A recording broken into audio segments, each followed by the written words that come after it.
All right, guys, welcome back to the Establish the Pass podcast presented by ClutchPoints. I'm your host, Blake Lovell. With me, as always, my co-host, Dillon Reagan, back here for the next free agency podcast because there's always a lot of those this time of year. And first, the most recent episode we did, we looked at kind of the offensive players that maybe the best destinations, possible options for some of the guys, of course, like Lamar Jackson, Derek Carr, and so forth. But we said, look, that we could have went hours if we decided to group everyone into that. So we decided to break it into two. And now we're going to kind of look at the best destinations for the rest of the group. Not to knock these guys, but again, we know how this works. The star position players are going to get the most attention. And so now we look at some of the guys who are doing a lot of the work elsewhere. And, of course, we're talking about, offensive linemen, defensive linemen, some other guys on the defensive side, defensive backs, linebackers, and such. So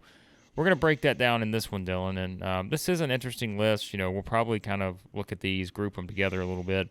But, this is at least, as we say, I mean, we know that all the guys we talked about on the previous episode are going to get the bulk of the attention because they are offensive guys and all of that. But there's a good group of talent here. And, these are the kind of guys, too, where you look at some of these and are like, hey, this could be the difference between a Super Bowl and not for some of these teams, and the difference between making the playoffs, perhaps.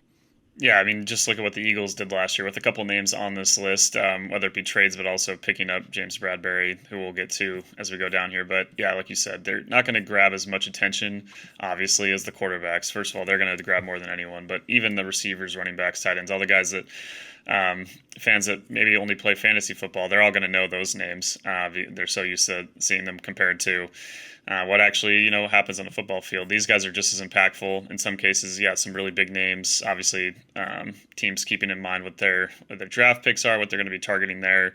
But at least the kind of saying that I've mentioned on here, usually in the draft, try to go for the best of players available and try to fill in some needs in free agency. So yeah, for teams that have cap space, not many. A lot of teams trying to restructure deals to be able to sign some of these guys currently. But yeah, a lot of big names that maybe you're like, oh yeah, he's hitting free agency now, and if you're a fan of the teams these players are on, you're most likely, especially this group we're talking about, we're only talking about just similar to the skill position players, only the top like 10, 15 guys outside of those skill position players. So these are some of the best.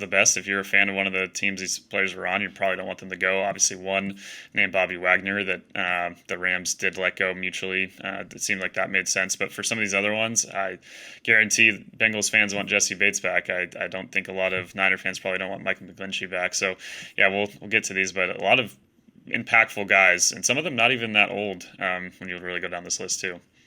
Yep, interesting group here.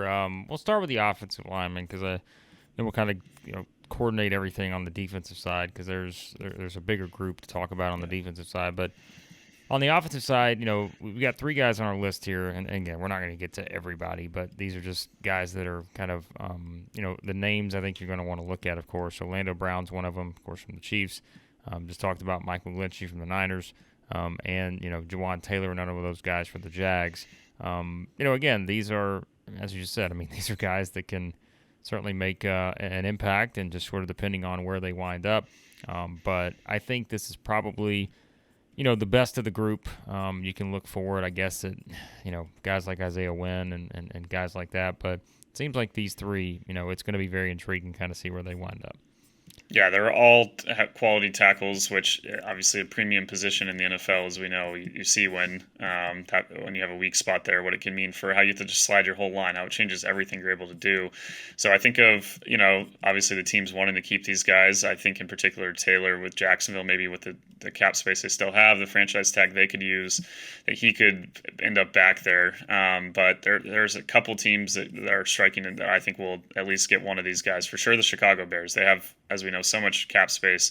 The offensive line performed better than I thought it would over the course of the year, but still has a lot of needs. I think whether it's McGlinchey, whether they try to go for Brown. I think Brown ends up with the Chiefs still. I have a hard time seeing them not putting this franchise tag on him. I guess the question is for Taylor. If he doesn't, then one team that also could probably use a tackle right now, New England, has been mentioned in this kind of grouping with these guys. The Niners obviously would like to keep it, but just with where the financial part of situation is it does help that they have 2 quarterbacks on rookie deals, obviously. It doesn't look like they're going to be looking to add anything there, but they have a lot of other really big name players that are making a lot of money. So we'll see if the Niners are able to hold on to McGlinchey. I think that might be one where he ends up going to either New England or Chicago. Those are the 2 teams I'm kind of looking at in this range. Trying to look down our list of other linemen.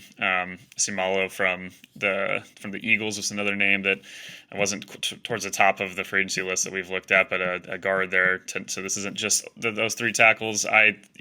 He was really has improved over his whole tenure with the Eagles, to the point where, this past year wasn't so much of a spot in the line where a really good line, we're like, well, maybe right there, this is where we can attack. It's like, no, he was a monster. We'll see where he ends up. I think Philadelphia will do a lot, though, to try to keep him in the fold for an offensive line that obviously was so important to their success this past year.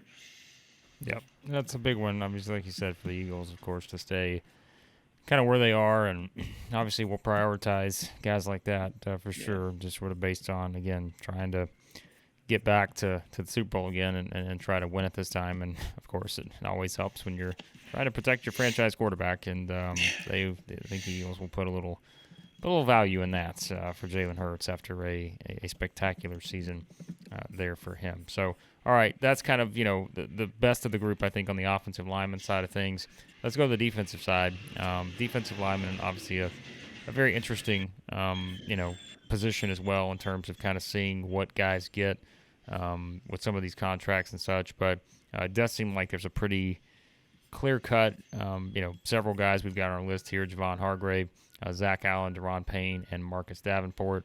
Of course, like we said, we talk about the Eagles kind of being a theme here, and being a team that I think will try to, put itself in a position. But I think it's going to be interesting to see, with all these guys, right? Because we think about where they're coming from and sort of the defensive, Washington, I know has struggled a bit, but that's still a team with Ron Rivera. You're going to think of defense and, all the options there, of course, other guys as well. So I think it's, Cardinals obviously need to make a push forward on that side of the ball, get better there. So this is an interesting group here in terms of looking at the defensive linemen. Yeah, I think the one that I'm not even going to try to speculate where they might end up is Zach Allen. I think the Cardinals are going to do everything they can to keep him. Yes. One of the few bright spots, for a defense that, going into the year we had concerns about, and it's an interesting strat. There's a reason we have a whole new regime in place in Arizona with some of the positionless players that didn't really find fits on that defense over the years. They have talent, but Zach Allen, one guy that I think will end up staying put, but the other 3, it's going to be tough. I think Payne with Washington, like you mentioned, their defense is so important to them. A guy that has been able to, in this past season, kind of went from a really good run defender to also putting in some pass rush from the interior on a level that moved him apart. I think defensive tackles, in some cases across the league, beyond the top kind of guys that we always talk about, the Chris Jones and the Aaron Donalds of the world and Fletcher Cox of the world. Some of these guys get overlooked because of the talent of those players, but Payne's still a really big part of what that defense wants to do. There's some big names along that defensive line. Maybe he doesn't get as much attention, but I think there's a reason why a lot of these free agency lists have him in the top 10, top 5 in some cases. So I think Commanders, again, also there. Whether a team that is able with the flexibility right now, they can, if they want to tag him, they could, but I think a longer-term deal for a player of his caliber makes sense. It's the other 2 that I see possibly moving on. The Eagles, we talked about it going into the Super Bowl. Building a team like that takes a lot of hard work, and it is something that Howie Roseman's been great at doing, but it's really hard to keep all those guys together. I would love for Hargrave to stay in Philadelphia. I just don't know if it's going to happen. There's a lot, just given where the market might be, there's a lot of teams that could use a guy like him. I think of the Chargers interior of their defensive line. They added Sebastian Joseph Day, but they weren't still vulnerable with their run defense and still vulnerable in the interior. So I think of them. I don't know financially how they swing that. We'll see. It sounds like they're going to keep Keenan Allen. I know we kind of mentioned the idea that he could be on the skill position episode, depending on what happens there, but it sounds like they're trying to run it back with him and Mike Williams. So I don't know financially if that works. The Vikings, another team, their defense, we saw them get exposed against the Giants in the playoffs, and overall over the course of the year had questions about the interior there. So I think that those are 2 fits. ESPN's free agency article, they mentioned the Seahawks possibly is the team that could bring him in, which makes a lot of sense. They had a really bad pass rush win rate in the bottom 5 of the league. Obviously, Hargrave is able to just disrupt in so many ways from the inside, as we mentioned with Payne. And then Davenport, oh man, it's just how do you continue to hold on to these some of these players and for them with all the financial things that they're gymnastics they've had to fill out. Again, here, a talented defensive end, maybe not on the level of some of the guys that teams are going to be trying to target in the draft. When you look at it, and maybe trades, we looked at how much the Rams were willing to give up for Brian Burns, for example, with offering 2 first-round picks that Carolina ended up turning down for him. A position like offensive tackle that's obviously at a premium. So I think even though maybe Davenport isn't, when you look at some pass free agency lists, maybe out of the defensive ends, that's the number one guy. Maybe in other years, it's someone with a little better caliber at this point. Davenport's still a great player, just not quite at the level that he used to be. Trying to think of fits for him. ESPN has in their free agency list the Houston Texans, as we talked about with Jacoby Myers. Possible, maybe things are changing a little bit with D'Amico Ryans with the fits, and a team that in these conversations we haven't really mentioned in past years, now becoming one that seems to be creeping up with D'Amico Ryans coming in, and what the kind of players that he's going to want. Even if Davenport maybe again, I think still a really talented player, still can bring a lot. Maybe a change of scenery will give him a refresher, especially with a coach like Ryans with a system that might work well with what Davenport has in his toolbox. So I don't know if there's any other fits that you're thinking of for those guys, but that kind of does make sense the more I think of it. But there's a lot of teams that could use a defensive end. I just think the Texans make sense in terms of what Davenport's probably going to want, and maybe where other teams value where he's at this point in his career.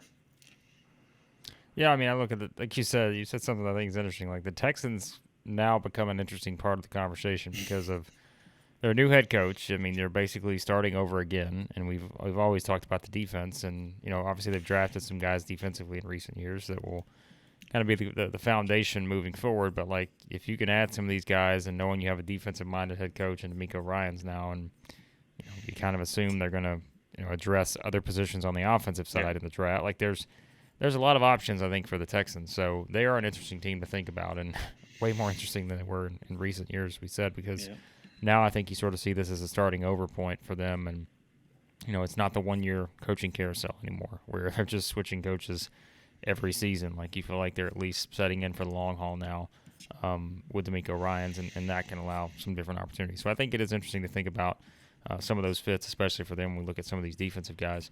Linebacker-wise, I mean, I think there's a clear 2. We talked about, Bobby Wagner, someone we mentioned before, and obviously you mentioned him at the start.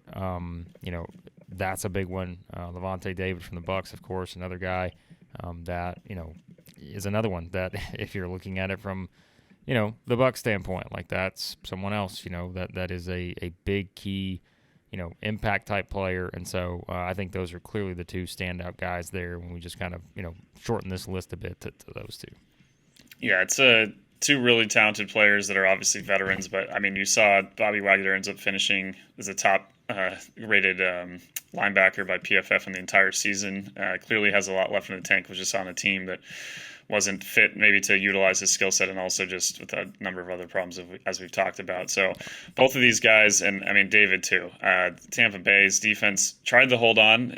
Similar situations for 2 defenses in Tampa and LA this year that I think maybe got a little underrated with their performances, because the offenses were just so stagnant and made things so tough for them in terms of what they can do. I think two teams, again, kind of the way I'm kind of grouping these are, I think about teams that might have a need at the position that could fill in. And Bobby Wagner wants to go to a contender. I don't know if this is going to work out financially. Again, they have a lot of other problems on the offensive line, and maybe a team that could be looking more so to the draft to fix those. But the Bills are kind of a fit for, I think, either of these guys. They're going to be in the market likely here with Tremaine Edmonds, another talented linebacker that honestly we could maybe put on the next little level behind these guys in my mind. But given the price he's at and maybe where these players are, maybe a little cheaper even though they're older. But if you're happy with what they're going to be able to bring, I think that the Bills are a possible fit for either of these players. We'll see if Bobby's willing to take the money that makes it work there. I think the I think from another point of view, maybe David there will end up kind of fitting in better. The Detroit Lions are another team. I know the Rodrigo and some of the storylines in the Hard Knocks were really fun last year, and he had a solid season that was fine for the Lions, but a defense that still had a lot. A lot to be desired. Some fun players. Obviously, Aiden Hutchinson had a fantastic rookie year, as we expected him to. But it's a group that overall that needs obviously a lot of work. They're going to be putting up points still, even if the offense takes a natural regression. It's hard to have the offensive line play and be as healthy as it was for most of the season. I'm still excited to see what they can do on offense, but I think figuring out having someone to be that kind of leader on the defense, maybe not just the young guys, but having a core player like a Wagner or even a Lavonte David. I think those are two teams that I expect to be in the mix for these guys. Obviously, we know Wagner isn't going to be back with the Rams the way that them parting ways, and for Tampa, it just doesn't at this point with David. It doesn't make as much sense. I'm trying to think of other teams that could make sense in there. We did a piece at ClutchPoints about Lavonte David's free agency, and sure enough, as I scrolled down, I saw the Bills were number 1 there, but the number 2 team we put was the Giants. It's a team that right now, compared to last year, is in a much better place with the cap. Obviously, still a lot to be, as we talked about in the last free agency episode, figured out with Daniel Jones and Saquon Barkley.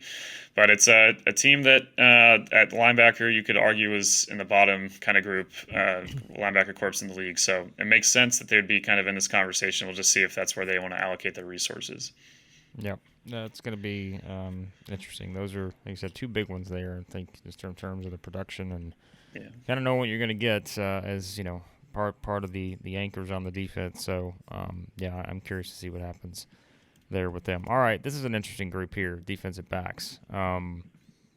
There's some guys in here that are very intriguing. Jamel Dean's there, of course. James Bradberry, C.J. Gardner-Johnson, Jessie Bates, Jordan Poyer, all there. Of course, Dean with the Bucks, Bradberry with the Eagles, and so forth. These are interesting because I feel like sometimes defensive backs are hard to. It's like picking a destination for some of these guys. You got guys who can produce. There's going to be a lot of available options, I think, for them, and sort of seeing, again, what they're able to do. I feel like it's much harder to kind of pick where these guys are going to land because we've seen kind of ones go all over the place. But, again, we talk about the recurring theme here, the Eagles, and players that have, made an impact for them to help them get them to that point. But Bradberry, of course, was there. But, another very interesting group here.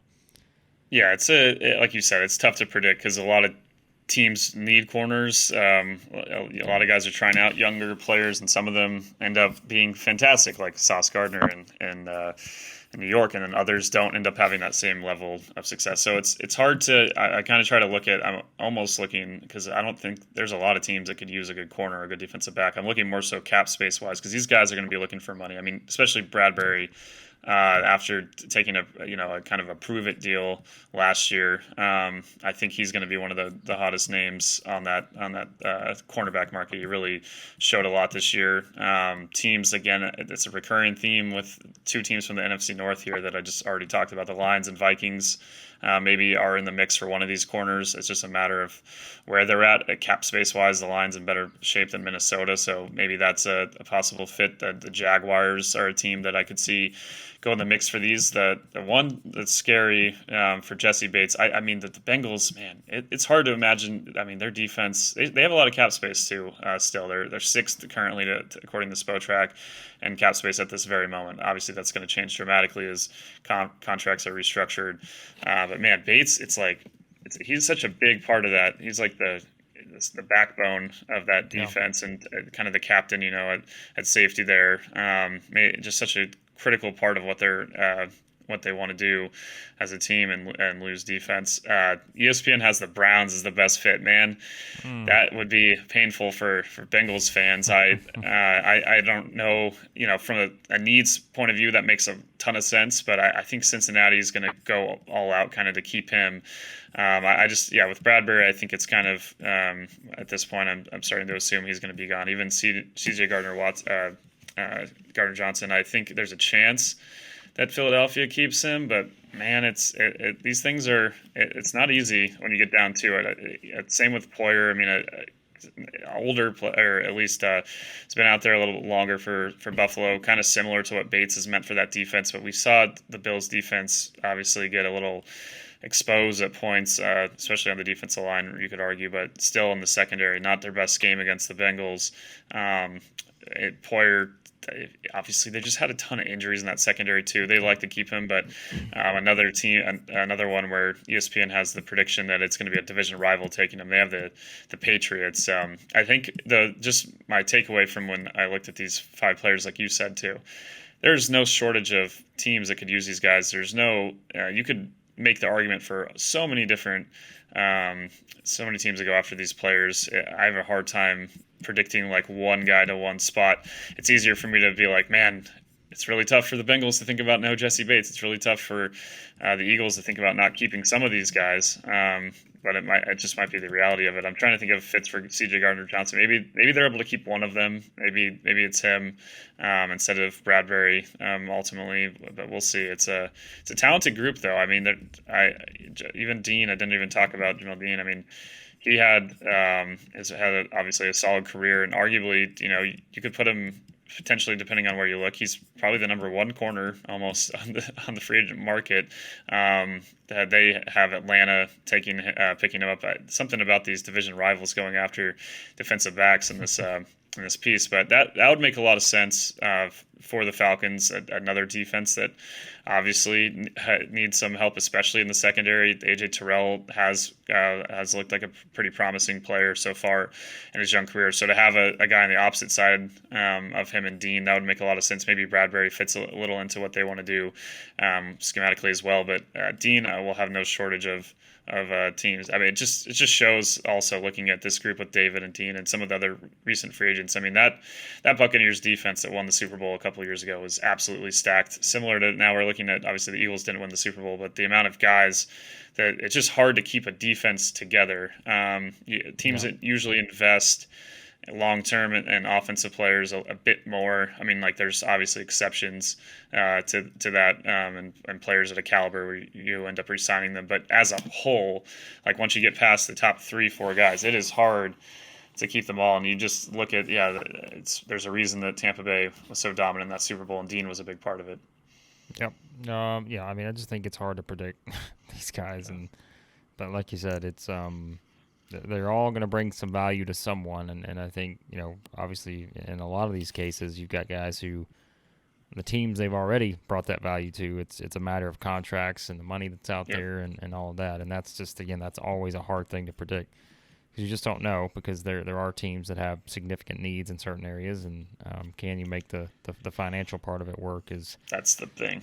That's the thing, right? Like it's, this is every year in the NFL. This is what happens. Maybe a guy that you absolutely love that you can't even imagine your team being without next season. But if you can't make the financial part of it work, we know that there are others who maybe can and can make that a little bit easier there. All right, Dylan, anybody else random out there that's, I guess we didn't really mention in this group, but maybe anyone else that we think is part of that? And if not, then we can quickly wrap up by talking about someone who has come out of the darkness.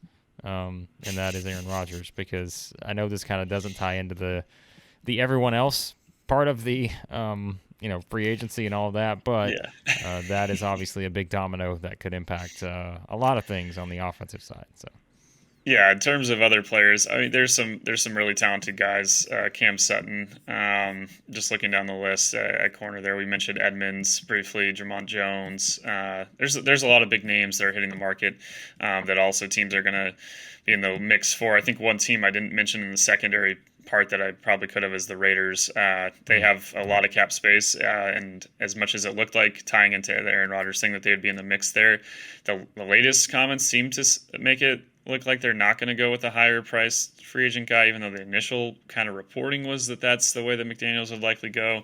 So we'll see. Maybe it's all smoke screens. We know we're used to teams having to put up fronts and with some of the things they leaked for purposes. I think even the Bears are a good example of that with some of the stuff that initially came out about them possibly drafting a quarterback. You got to make these teams believe you're going to do that if you're going to get the highest value to trade that pick back.